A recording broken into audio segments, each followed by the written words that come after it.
Bueno, jóvenes, vamos a dar continuación a nuestra sesión del día de hoy. Recuerden, la próxima semana es el examen en plataforma. Entonces, para este examen no pierdan de vista los cuestionarios que están establecidos en la unidad 1 y la unidad 2. Usted ya los debe de haber contestado y ya los debe de tener. Sobre eso nos vamos a hacerlo. Ya empezar a recibir sus cuestionarios y todo lo demás. Entonces, ya estamos en línea y la próxima semana hacemos examen. Profe, una pregunta. Buenas tardes. Buenas tardes. ¿En qué momento va a aplicar su examen? ¿En la hora de clase? Es lo que les iba a decir, para que lo hagan, ¿no? En esa hora. De hecho, recuerden, hay dos reglas. Con ustedes vamos a manejar una regla. ¿Se acuerdan que me pidieron que abriéramos un poco más el tiempo? Porque hay muchos que ustedes tienen, algunos de sus compañeros que están en otras materias. Entonces, el examen yo lo abro a la 1 de la tarde y lo cerramos a las 4 de la tarde. Y les voy a dar 45 minutos para contestar. El examen tiene 2 oportunidades. ¿Sí? Voy a tomar el de mayor calificación. O si quieren, tenemos sesión y después de nuestra clase ya pueden hacer su examen, como ustedes me digan. ¿Qué deciden? Ay, no, porque entonces nos tendría que dar más tiempo, ¿no, profe? Si tenemos clase. Sí, por eso les pregunto, lo que el cliente pida. No, mejor lo resolvemos a su hora. Ok, por eso les pregunto, con toda confianza, ya saben. Bueno, continuando, chicos. Ya les subí en plataforma las diapositivas sobre precisamente el tema que estamos hablando de las contribuciones. ¿Sí? Bueno, habíamos visto y habíamos hablado precisamente sobre la cuestión de las contribuciones. Las contribuciones se clasifican en impuestos, aportaciones de seguridad social, las contribuciones de mejora, derechos, ¿sí? Y a mí me gustaría que, por ejemplo, ¿qué podemos saber sobre qué es qué es un impuesto? Y esto le pregunto a Cassandra. ¿Qué es un impuesto?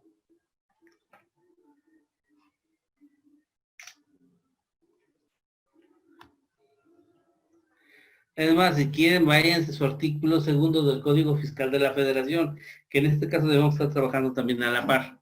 Podemos checar. Adelante, Cassandra. Hola, profe. ¿Es la cantidad de dinero que hay que pagar a la contribución de Hacienda Pública? Sí, podemos decirlo así. El impuesto es el derecho que tiene el Estado de exigir al contribuyente, es decir, podemos utilizar ya dos palabras. Es el derecho que le asiste al sujeto activo de exigirle al sujeto pasivo el pago de su contribución en términos de la norma jurídica que lo regula su actividad económica. ¿Sí? Podemos establecerlo así. La idea es generar este aspecto. Podemos, igual como usted lo dijo, está bien. Adelante. ¿Contribución a Hacienda Pública? Sí, acuérdense que la contribución va, en el caso que estamos hablando, a la hacienda pública. La hacienda pública puede ser municipal, estatal o federal. Acuérdense que tenemos 3 tipos de hacienda. Nunca lo pierdan de vista. ¿Por qué razón? Y lo vamos a manejar de la siguiente forma. Chicos, a nivel federal tenemos nuestro Código Fiscal de la Federación y tenemos una inmensa gama de leyes, como la ley del impuesto de la renta, el impuesto al valor agregado y así sucesivamente. A nivel estatal, en cada entidad federativa tenemos una ley muy importante, que es la ley del impuesto sobre la nómina. Y ahí tenemos ese aspecto. A nivel municipal tenemos un impuesto que es básico, el impuesto predial. Como ejemplos, por eso se habla que los impuestos son aquellas contribuciones que se encuentran debidamente establecidos en el marco jurídico donde el sujeto activo solicita que el sujeto pasivo cumpla con la obligación establecida en dicha norma, de acuerdo a una tasa, a un porcentaje que se haya establecido en un plazo determinado para su declaración, que es una declaración provisional en algunos casos, y en otros casos ya es una declaración anual.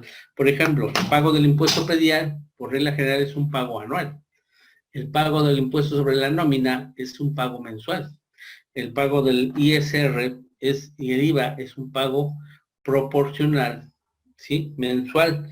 que al final y al cabo vamos a tener una declaración anual donde tiene que hacer precisamente esta complementación sobre estos pagos parciales que tenemos en estos momentos. Bueno, siguiendo con lo mismo, estamos hablando de las aportaciones de seguridad social, y las aportaciones de seguridad social, le pregunto a Estefanía. Estefanía, ¿qué es una aportación de seguridad social?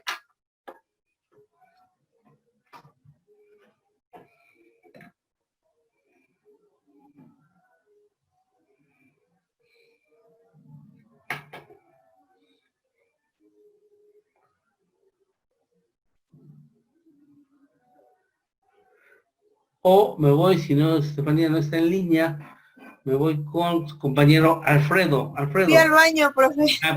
Perdón. No te preocupes, no te preocupes. Entonces, Estefanía, ¿qué es qué es una aportación de seguridad social?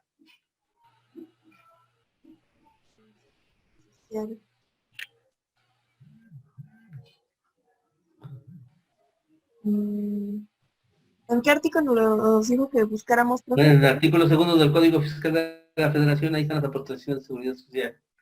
Por eso digo que lo tienen ustedes a la mano.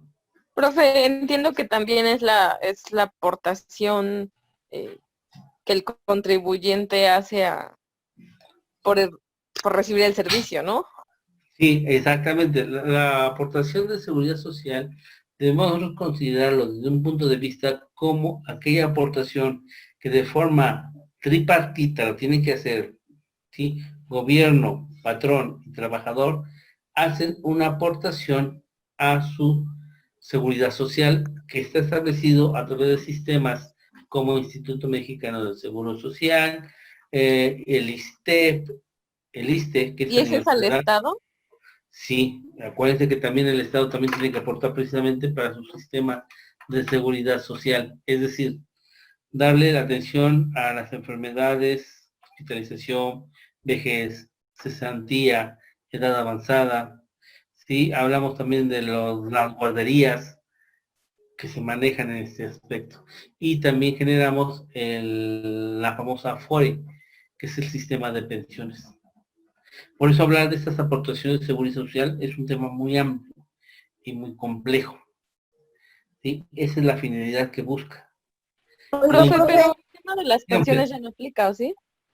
Sí, se aplica a través Sigue, de las AFORES. sigue A ver, aplicando, pero ya está, escuché que ya estaban checando la reducción ya de en lugar de 25 30 salarios mínimos a solamente 10, ¿no? bueno, hay una propuesta, no sé si ya se aprobó. Rápido. Antes para el sistema de pensiones no había un límite en salarios mínimos. Hace aproximadamente, yo le calculo 4 años aproximadamente, hubo una resolución de la Suprema Corte de Justicia de la Nación donde limitó que para el sistema de pensiones el valor máximo que se podía hacer era que estuvieran ganando hasta 25 salarios mínimos. Un ejemplo rápido. Hipotéticamente en este momento pongamos, estamos hablando que una persona gana como salario mínimo 100 pesos. 25 salarios mínimos al día por 100 pesos sería 2,500 pesos diarios. ¿Sí? Hay muchos puestos o trabajos donde al día están ganando por lo menos 5,000 pesos. ¿Sí? Entonces, diarios. Entonces, si hablamos de 5,000 pesos diarios, que sería como el parámetro para tener una pensión, estaríamos hablando que esta persona tendría una pensión aproximadamente, déjeme ver más o menos si podemos manejar, son 30, 5, 3, 15, de más o menos de 150,000 pesos mensuales. Claro, al Seguro Social, bajo este tipo de salario, sería una cotización muy alta en su pago, pero al momento de llegar a su pensión, estaríamos hablando que estaría llevando 150,000 pesos mensuales. De hecho, tengo conocimientos de que hay personas que se jubilaron de Policía Federal de Caminos, que en su momento existían, donde ellos ganan 98,000 pesos ya deducibles de impuestos al mes de pensión. Entonces hay gente en el Seguro Social, médicos especialistas que están ganando mensualmente entre 60 y 70,000 pesos mensuales. Son Bueno, pensiones, yo le dígame. pregunto, porque el otro día sin querer escuché a mi jefa ella ya se está moviendo para sacar su pensión porque le da miedo precisamente la propuesta de reducir las pensiones. Entonces ella ya ahorita ya está como loca apurándose, checando de su pensión, precisamente por esa situación de que no quiere salir con menos dinero. Sí, fíjate que para el sistema de pensiones voy a explicar un procedimiento. Es el siguiente, de acuerdo al Instituto Mexicano del Seguro Social, si estás dado de alta como trabajador, obrero, patrón, hacerlo de esta manera, se establece que se tienen que tomar los 5 últimos años antes de pensionarte, y son los últimos años en los cuales, en base a ese promedio, se va a trabajar cuántos salarios mínimos estás declarando, y en base a esos estás pagando tu aportación, y en base a esta suma te va a dar el porcentaje de tu pensión. Si tú, por ejemplo, te vas al tope, digámoslo así, y declaras que diariamente estás ganando 25 salarios, entonces vas a tener una pensión sumamente alta, muy bien costeable. Pero si declaras que tienes una pensión, que en este caso nos van a limitar a 10 salarios, porque es una propuesta de un diputado de Morena, en este periodo lo van a analizar y lo van a discutir. Entonces, te limitarían. Y sobre esto nos tendríamos que ir. Ahora, ¿qué nos tocaría aplicar? Fíjate que está interesante. Bueno, eso se lo deja a los abogados, y a los contadores habría que verlo también. ¿Por qué? Si tú ya estás en proceso de jubilación y en este momento tú estás cotizando con el tope de 25 salarios mínimos, ¿sí? En tus aportaciones al Seguro Social, entonces, cuando se aplique la reforma y se haga oficial entrada en vigor a esta nueva tarifa, se tiene que contratar un abogado, y el abogado tendría que interponer el recurso correspondiente para que no se le aplique esta modificación a la ley, porque esta modificación sería en perjuicio del trabajador. Y hay un principio constitucional que dice que nada se puede hacer, no se puede poner retroactivamente en perjuicio de alguien. Y en el caso de estamos hablando de la ley de pensiones, en este artículo en particular, de reducirte tu cotización a 10 salarios, y si tú durante los 5 últimos años estuvieses cotizando hasta 25 salarios, entonces, ¿sabes qué? No es viable dejarle, de no aplicarle, ¿sí? Este nuevo criterio de 10 salarios, te tendría que aplicar el de 25 salarios.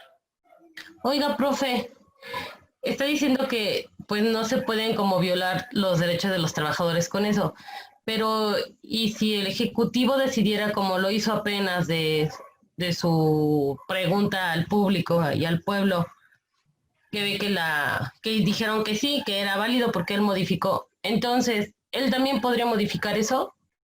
De hecho, el que responde ahorita a la modificación que viene es parte de un diputado. Hay una propuesta de un diputado de Morena, no me acuerdo el nombre de él, que precisamente en este periodo de sesiones se va a discutir en reducir las pensiones.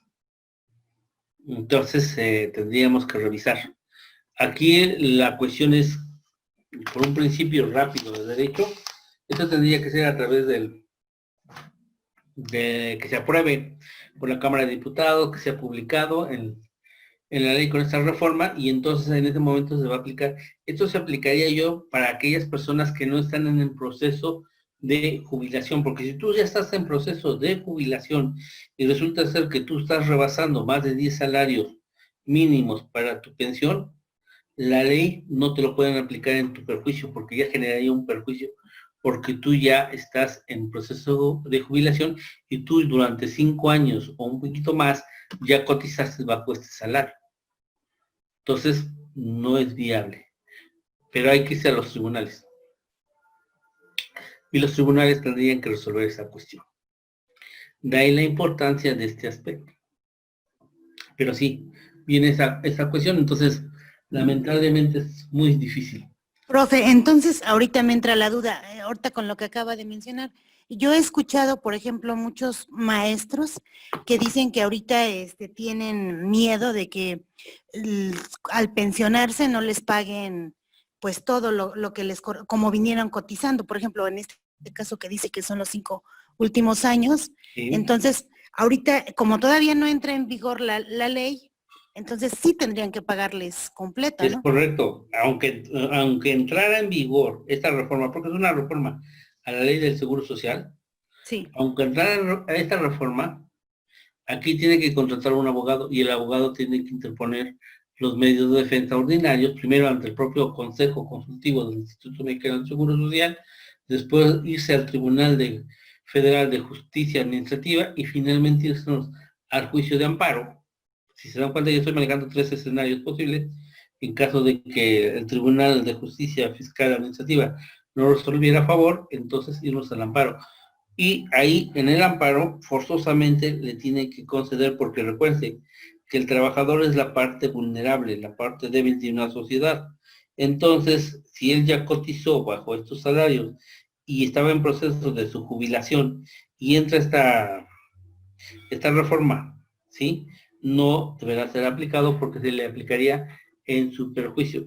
¿Esta reforma en qué se aplicaría? Se aplicaría en todos aquellos trabajadores, ¿sí? En todos aquellos trabajadores que estén cotizando y que habiendas únicamente podrán hacer uso de irse hasta una cotización de 10 salarios. No más, ¿sí? Ese sería lo máximo que podrían cotizar para su pensión. Por eso se está abriendo la otra posibilidad, la otra puerta, de que se contrate un seguro, ¿sí? Y en ese seguro se estén haciendo aportaciones para que en determinado momento, al llegar el momento en que se quiera retirar, se vaya con una pensión. Por eso en algunos comerciales no se han oído en la televisión que dice, tú puedes hacer aportaciones libres a tu Afore. Una cosa es que el patrón y tú mes con mes estás haciendo una aportación, tú puedes hacer aportaciones extraordinarias a tu sistema de pensiones. Y de esa manera incrementará el monto. Pero pues, actualmente está complicado esta situación. Entonces habría que revisarlo. Bueno, vamos continuando.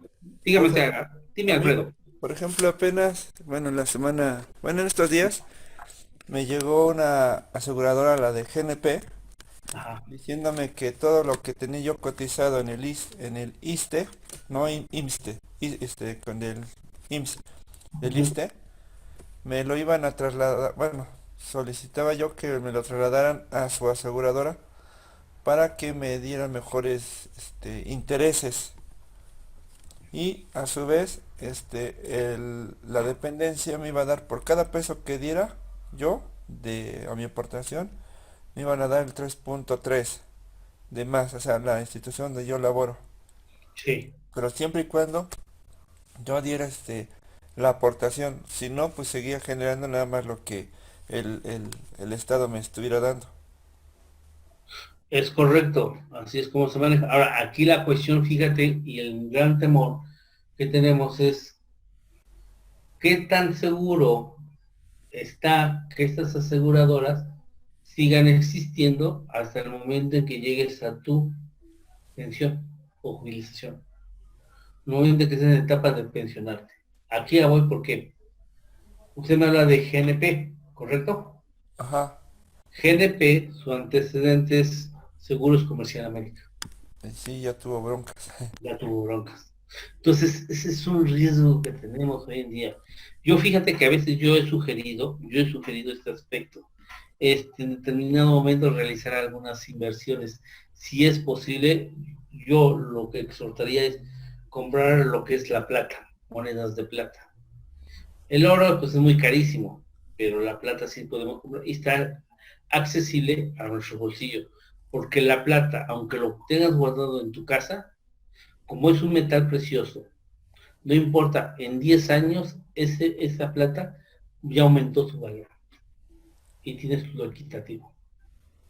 Entonces es la manera en la cual podrías ir manteniendo una estabilidad y una seguridad, porque no se devaluaría tu dinero. Ahora, ¿por qué? Porque ¿qué pasa con estas instituciones? Bueno, dirían algunos, ok, entra la Comisión Nacional de Seguros y Fianzas. Y resulta que la Comisión Nacional de Seguros y Fianzas, para estas aseguradoras les exige que en caso de declararse en quiebra, la comisión entra con un fondo, pero ahora la cuestión es interesante. ¿Qué fondo va a entrar si el actual gobierno desapareció los fondos y los fideicomisos? ¿Sí? Porque si recuerdan ahorita lo que se discutió en esta semana y que fue aprobado por los diputados, que desaparecieron los fondos y los fideicomisos, 109 fondos y fideicomisos que existían en México.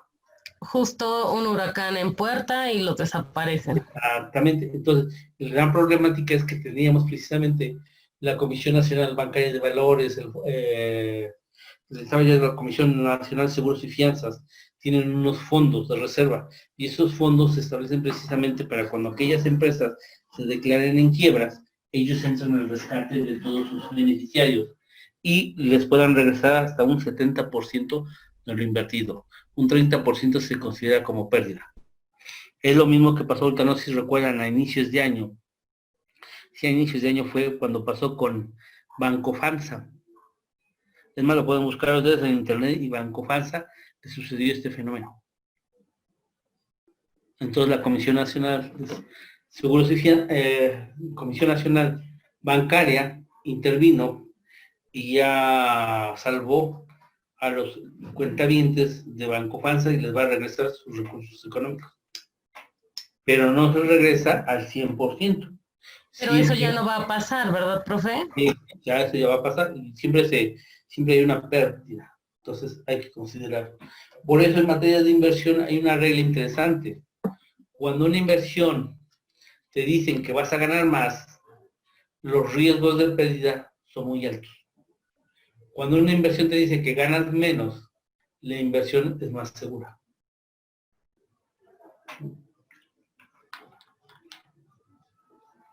No ganas mucho, pero tu inversión está asegurada, o sea, tu pago. Eso es lo que se establece. Entonces, son situaciones de esta situación económica que hay que verlo y hay que analizarlo. Bueno, ¿alguna otra duda? Si no, continuamos. Me voy con lo que son las contribuciones de mejora. Y eso se le pregunto a José Alfredo. Las contribuciones de mejora.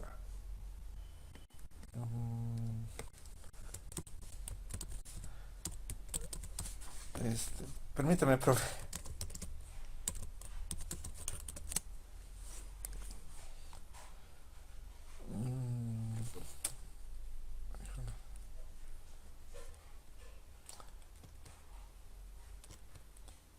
Son ¿sí me oye? Bueno. Sí, se escucha. ¿Sí? Pues son tributos de carácter obligatorio, ¿no, profe? Que tiene como obligación, se realizan obras públicas, es que no tengo bien el tema. Es correcto, las contribuciones de mejora son cuando estos se van realizados por parte del Estado y por parte de los ayuntamientos y por parte de los particulares, contribuciones de mejora. ¿Por qué?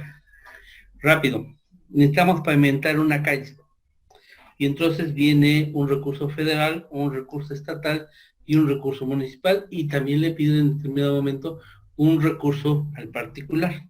De esa manera se desarrolla esta obra. Por eso no sé si se acuerdan que había programas de peso a peso. Un peso aporta la federación, un peso aporta el Estado y un peso el municipio. Y se realizan estas obras. Por eso también viene otra iniciativa de ley, no sé si se haya aprobado, eso sí desconozco, pero estaba en mesa. Sería cuestión de que lo revisara yo. En donde se pedía que las casas, terrenos, inmuebles, los que ustedes gusten, donde de cierta manera su plusvalía haya sido incrementado por una obra de mejora que le corresponde al Estado, entonces a la hora de la venta del mismo, el Estado tiene derecho a retenerle el 30% del valor de la operación. Si tú vendes una casa en 500,000 pesos, te van a quitar 150,000 pesos y únicamente 350,000 te van a pagar y esos 150,000 va a ir como un impuesto para el gobierno, porque sí es una mejora. Es una propuesta. No recuerdo si ya se haya aplicado. De hecho, esto se iba a manejar precisamente en la Ciudad de México. Si eso se aplica en la Ciudad de México, muy pronto lo vamos a ver a nivel federal. Pero no he podido corroborar ese dato, ¿eh?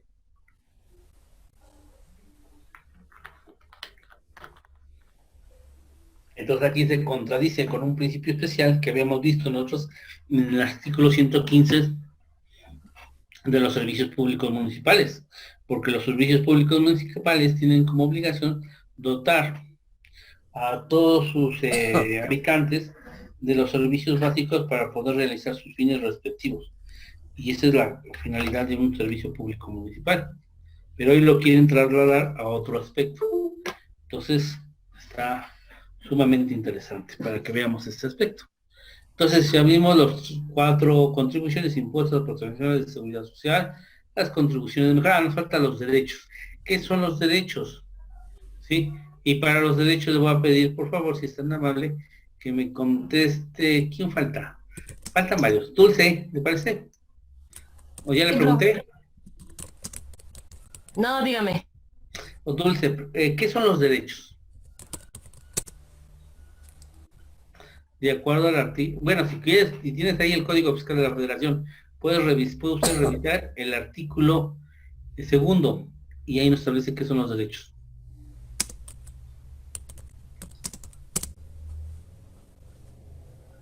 A ver, deme un momento. Dice, ¿toda persona tiene los derechos y libertades? No. Tiene el artículo segundo del Código Fiscal. Donde dicen las contribuciones se clasifican en impuestos, aportaciones de seguridad social, contribuciones de mejora y derechos. Derechos, ahí es correcto. Ahí Gracias. tenemos, ahí por eso estoy diciendo, ahí está el artículo segundo.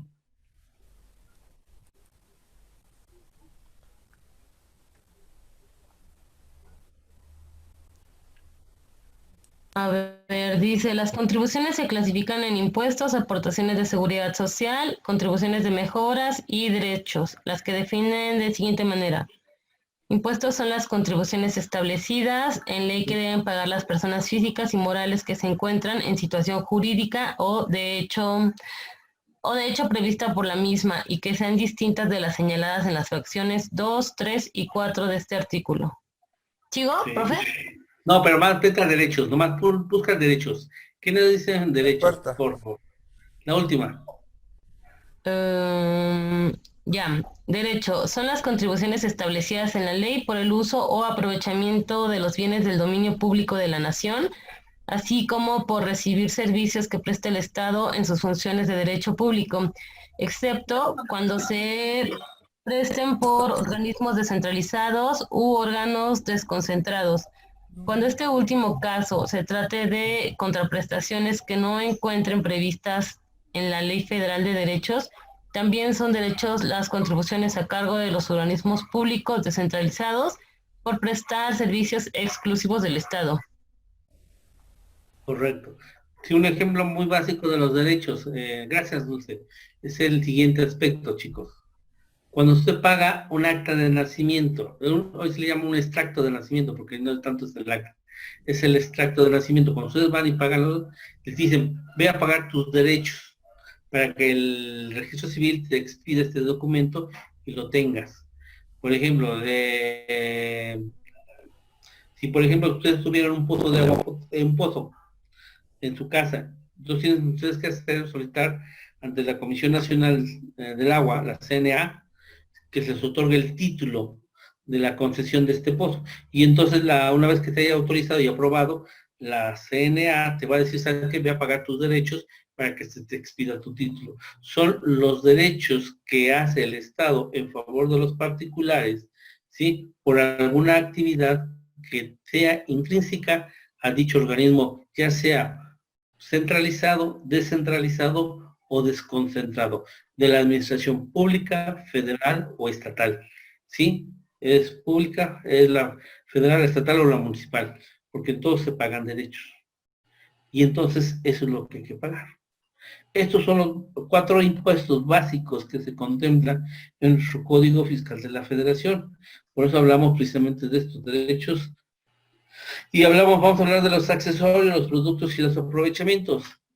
Para esto nos tendríamos que remitir al artículo 4 del Código Fiscal de la Federación, y en el artículo 4 del Código Fiscal de la Federación tenemos que tomar que son conceptos totalmente diferentes los accesorios. Profe, ¿no es en el artículo 3º? A ver, ¿qué tenemos en el artículo 3º? Pues aquí dice que el artículo 3º, primer párrafo del Código Fiscal de la Federación, define los aprovechamientos. Ah, bueno, ya va definiendo ahí. Sí, pero tenemos otro, porque hablamos de un crédito fiscal. Chéqueme el artículo 4. No tengo el Código Fiscal aquí, sino estoy recordando de lo que he estado leyendo. Pero en el artículo 4 sí ya nos habla de un crédito fiscal.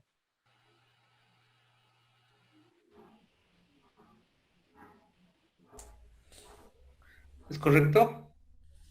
Alfredo, tenemos a la mano el Código Fiscal. Sí, Estoy checando. son créditos fiscales los que tengan derecho a percibir el Estado o sus organismos descentralizados, que provengan de contribuciones de sus accesorios o de aprovechamientos, Ahí viene, incluidos los que exactamente. deriven de responsabilidades que el Estado tenga derecho a exigir de sus funcionarios o empleados o de particulares, así como aquellos a los que las leyes les den ese carácter y el Estado tenga derecho de percibir por cuenta ajena. Correcto. Por eso hablábamos ya del artículo 2 con relación al artículo 4, que precisamente hablamos ya de la figura jurídica que ustedes no deben de perder de vista, el famoso crédito fiscal, porque el crédito fiscal es uno de los que vamos a analizar más adelante en las siguientes unidades. ¿Por qué? Porque cuando tú generas un crédito fiscal, y el crédito fiscal se genera por el incumplimiento que tú tenías como persona física o moral en haber realizado tu pago provisional, ya sea por un impuesto, una aportación de seguridad social, un aprovechamiento o un derecho, y entonces generan automáticamente un crédito fiscal en el cual se van a considerar los accesorios. Y lo manejo de esta manera. Como persona física, tienes obligación a tu ISR y tu IVA. Mensualmente tienes que hacer tu pago provisional. En cuanto hablo de las aportaciones de seguridad social, hablamos de las cuotas que se le dan al Instituto Mexicano del Seguro Social, que son mensualmente, y al Infonavit, que son bimestralmente. Si tú no haces ese pago sobre alguno de estos conceptos, ya caíste en este crédito fiscal. Cuando hablo de las contribuciones de mejoras, si resulta ser que tú tenías que pagar un porcentaje determinado de la obra y no liberaste el recurso, tú como particular no lo hiciste, entonces ya incumpliste en la parte que te corresponda y genera ya un crédito fiscal. Con los derechos, precisamente con la explotación de los pozos, ¿sí?, potables, que muchas lugares de Puebla se tienen y que están en el interior de las casas, y que en algunas de las ocasiones no te cuentan con el título de concesión, entonces te caes en el cumplimiento de esta obligación y genera crédito fiscal. O teniendo tu título, resulta ser que tu pago es anual y no realizas el pago referente al año 2020, entonces en automático ya generaste un crédito fiscal. ¿Qué serían los accesorios?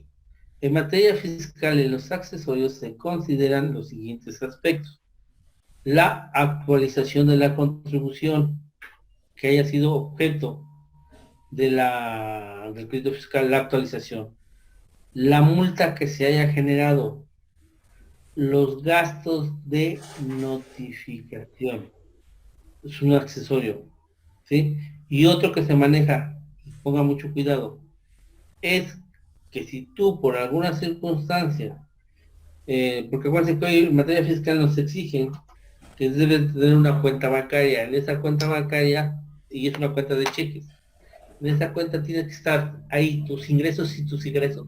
Todo lo que cobras, todo lo que pagas. Si por alguna circunstancia tú liberas un cheque y este cheque no tiene fondos, y ese cheque es para pagar algún impuesto, derecho, aportaciones de seguridad social o obras de mejora, la ley exige que por daños y perjuicios se pague el 20% de la suerte principal de cheque, establecido en el artículo 193 de la Ley General de Títulos y Operaciones de Crédito.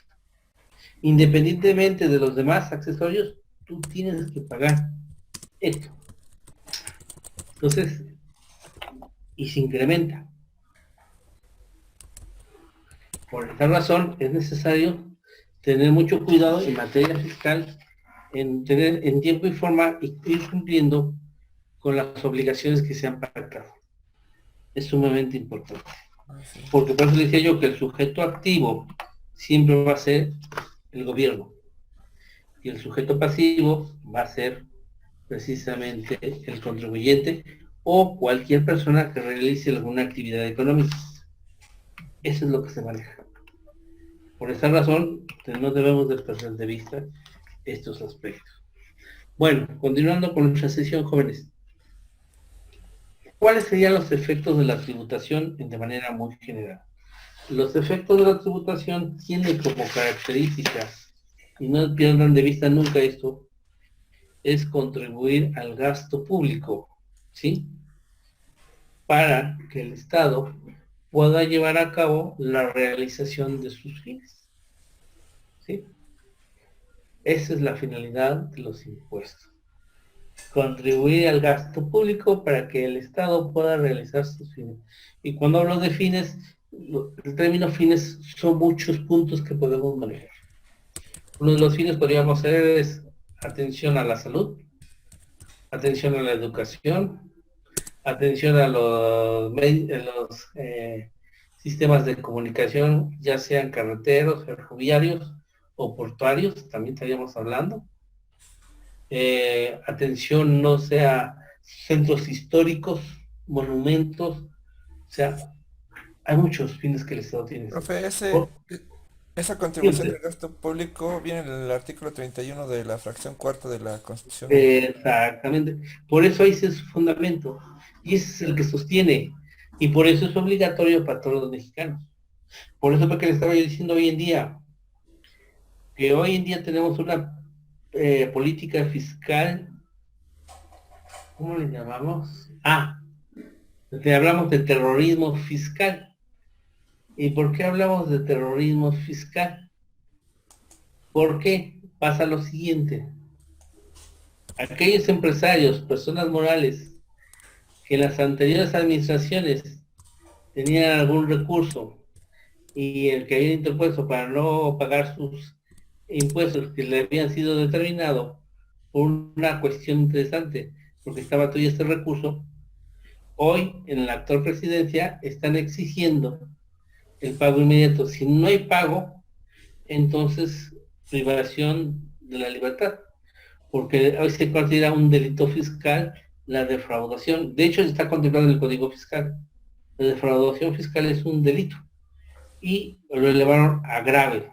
Hoy no amerita la libertad bajo caución, es decir, bajo fianza, sino es prisión preventiva. Entonces, se fueron con los grandes empresarios.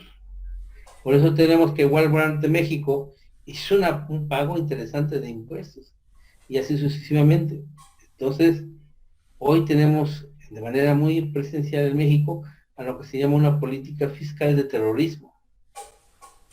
Porque entonces ya no te permite a ti establecer tus medios de defensa que la ley establece, en los cuales tú puedes dejar como garantía, y así se establece, las cuentas bancarias y no ser sujeto a una prisión preventiva.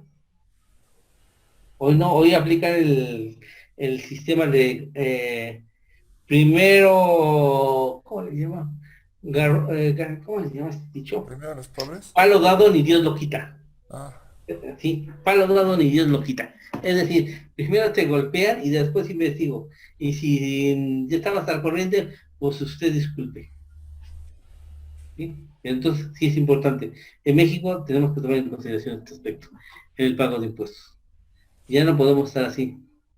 ¿sí? A uno cumplir, sino hay que ser cuidadoso y estar pagando lo que nos corresponde y ver que realmente se realice estos aspectos. Porque de lo contrario sí resultaría muy fuerte. Y entonces, esos son los fines de los impuestos. Los fines es eso. Entraríamos a la unidad 4, que es la obligación tributaria. ¿Sí? Conceptos y clases. Bueno, pero esto ya es parte del próximo que tenemos que manejar en nuestra obligación tributaria. Igual otra vez retomando el artículo 31 fracción cuarta de la Constitución obliga a todos los mexicanos, a todos, y hablo, no estoy hablando de contribuyentes, hablo de todos los mexicanos. ¿Por qué utilizo la palabra todos mexicanos? Cuando utilizo el término todos mexicanos, aquellas personas que estén o no de altas ante el sistema de administración tributaria. Ellos tienen la obligación de hacer el pago de sus respectivos impuestos de acuerdo a la actividad u operación que realizaron y de la cual genera esta obligación. ¿Recuerdan que les había dicho que los notarios son obligados solidarios, terceros retenedores se llaman? ¿Y esto sucede en qué casos? El siguiente caso. Hay mucha gente que ya es de avanzar. Dígame usted. O sea que la obligación tributaria surge como consecuencia de pagar tributos para el sostenimiento del gasto del Estado, ¿no? Correcto, así es. Y, Ese es. y esas, las obligaciones, pues es el sujeto pasivo, el sujeto activo. Ujú, es correcto. Es lo que tenemos, el sujeto activo y el sujeto pasivo. Por eso se habla del sujeto activo. El sujeto activo, por regla general, siempre va a ser el Estado. Y el Estado en sus diversas formas, federal, estatal o municipal, a través de sus diferentes organismos. Recuerden que ya ustedes ya vieron un organismo centralizado, descentralizado, desconcentrado y paraestatal. Para Cuando estatal. sí, cuando paraestatal me refiero a las empresas del Estado. Pero también Ellos son sí, escuelas, ¿no, profe? en algunos casos sí, Universidades, todo eso. cuando pertenezcan por parte del gobierno, Así es, ¿sí? ajá. Ellos son la obligación. Y ellos son los que tienen la obligación de exigirle al sujeto pasivo el cumplimiento de la obligación. Por eso, si se dan cuenta, ahorita puedo manejar un punto de vista interesante que viene el siguiente aspecto. Con las famosas cooperaciones voluntarias. ¿Se acuerdan que para la famosa reinscripción o inscripción en algunas escuelas estaban poniendo como regla que si el padre de familia no lo hacía, el hijo no podía incorporarse al sistema educativo? Pero aquí viene una contradicción. ¿Por qué la contradicción? Porque estamos hablando que son cooperaciones voluntarias, no es obligatoria. Y que aparte es gratuita la educación. Sí, es gratuita en aquellos centros educativos, sí, que pertenecen al gobierno del Estado. Pero el gobierno del Estado se sale de esta, llamémosle obligación, llamémosle por decirlo que sea obligatorio la gratuidad, porque dice que los padres de familia, se consideran un órgano autónomo e independiente de la Secretaría de Educación Pública y de las escuelas, sino que es conformado por parte, sí, de los padres de aquellos hijos que van a esa institución y finalmente son ellos quienes fijan esa famosa cuota que les va a ayudar a seguir subsistiendo en sus bases operativas de las escuelas.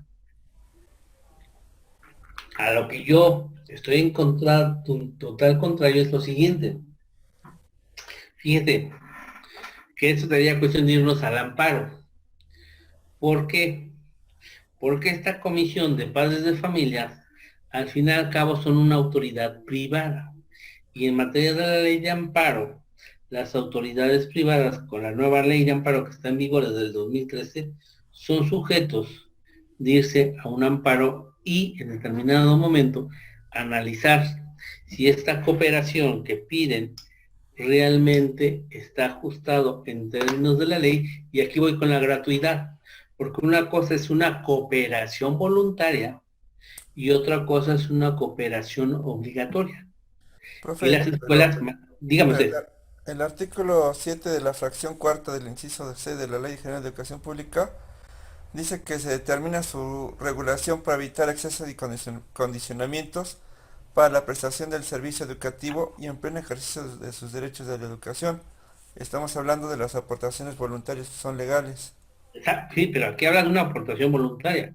O sea, la aportación voluntaria tendríamos que ir al concepto de voluntario. Si Es de tú quieres, voluntad. lo das. Si no Sí, quieres, no lo das. Entonces, ¿por qué no te permiten el ingreso a tu hijo o a tus hijos al sistema educativo y te condicionan? Y entonces, bajo esa regla, sí hay una violación y hay que irse al amparo.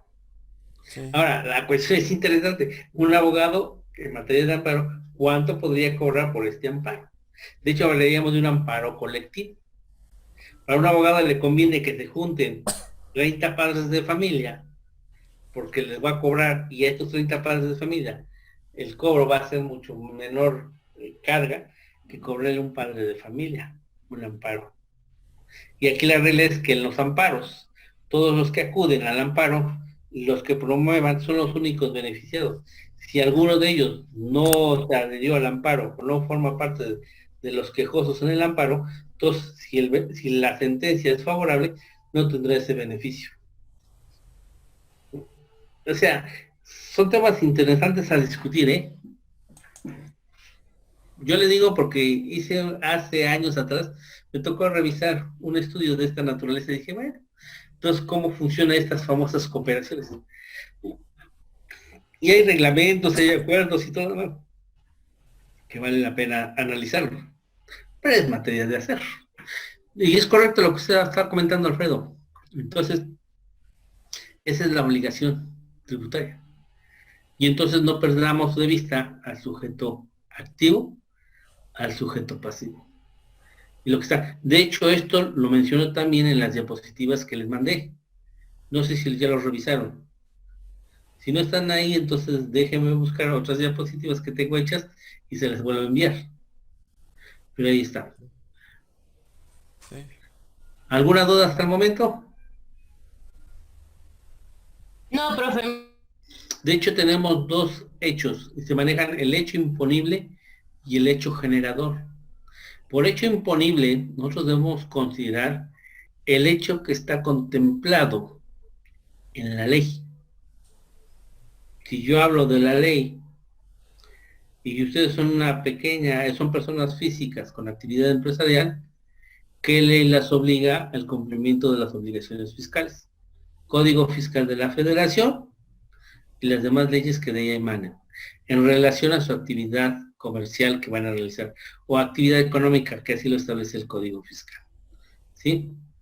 Entonces, a eso están sujetos. Y el hecho generador es que una vez que ustedes desarrollen esa conducta establecida en la ley, en ese momento se genera el hecho imponible. Voy a manejar un ejemplo muy sencillo, muy práctico. Ustedes tienen un vehículo automotor. Ese vehículo automotor lo compraron, ¿sí? Y lo compraron seminuevo. Viene con placas del anterior propietario. ¿Qué es lo que tienen que hacer ustedes? El cambio de placas. El cambio de placas. Y entonces, ese es el hecho, ¿sí?, que ya estamos hablando de un hecho generador. A ustedes salir a hacer ese cambio de placas, les va a salir el hecho imponible. Es decir, en la ley establece cuánto tienen que pagar por las bajas de placas, por la alta de propietario, por las nuevas placas que les van a dar, por su tarjeta de circulación, y entonces ahí tienen que pagar todo eso. Ahora, si ustedes no hacen la baja de propietario de las placas y quieren continuar con las placas anteriores y con el dueño anterior, la ley les prohíbe. Sí, jóvenes, la ley les prohíbe, porque la ley en materia fiscal, y el Código Fiscal del Estado de Puebla, porque tenemos un Código Fiscal en cada entidad federativa, establece, cuando hay una operación de una compraventa de un vehículo automotor, tiene el nuevo propietario el término de gracia, llamémoslo así, de 15 días como máximo para dar la alta y baja de esas placas. Si transcurrido ese lapso no lo hiciere, entonces ya incurre en un crédito fiscal. Y por lo cual entonces habría que pagar actualizaciones, multa, gastos de notificación y demás. Es ahí lo donde viene. Pero mucha gente que dice, no, lo que pasa es que cuando endosan la factura le ponen el nombre, la fecha, no, le ponen el nombre, ¿sí? La firma de quien lo está endosando, pero no le ponen la fecha. ¿Por qué razón no le ponen la fecha, chicos? Porque en el momento que diga, ¿sabes qué? Yo lo compré en septiembre, digamos el 2 de septiembre, que fue miércoles. Y resulta que hoy se me interesa y lo voy a emplacar el día 30 de octubre. Ah, muy fácil, le pongo como fecha el 28 de octubre del 2020. Aunque ya lo estuve trayendo más, casi cerca de un mes, pero como mi fecha tiene 28 de octubre, entonces estoy dentro del plazo de los 15 días que la ley me permite para hacer mi alta y baja de placas y no incurrir en una sanción económica por parte de la autoridad fiscal. Esa es una de las características que se tiene. O sea que Dígame usted. el hecho generador y hecho imponible, Ajá. hace mención en el artículo sexto de Sí, código, el código. del Código Fiscal de la Federación. Sí, exactamente. Ahí nos dice, ¿qué nos dice, Alfredo? Nos dice que las contribuciones se causan conforme se realizan las situaciones jurídicas y de hecho previstas en las leyes fiscales vigentes durante el lapso que ocurran. Ujú. Dice, dichas contribuciones se determinarán conforme a las disposiciones vigentes en el momento de su causación, pero serán aplicables las normas sobre procedimientos que expidan con posterioridad. Sí. Es que está largo. No, bueno, está bien. Bueno, ahí está el artículo 6 que hay que revisar el Código Fiscal. Por eso yo estoy haciendo una síntesis. Todo lo que nos quieran cobrar, y yo hablo de manera general y de manera plural, porque todos somos sujetos, todos, ¿eh? No hay ninguna persona que no sea sujeto, ¿sí? Hasta el abuelito también es sujeto a pago de obligaciones de esta naturaleza.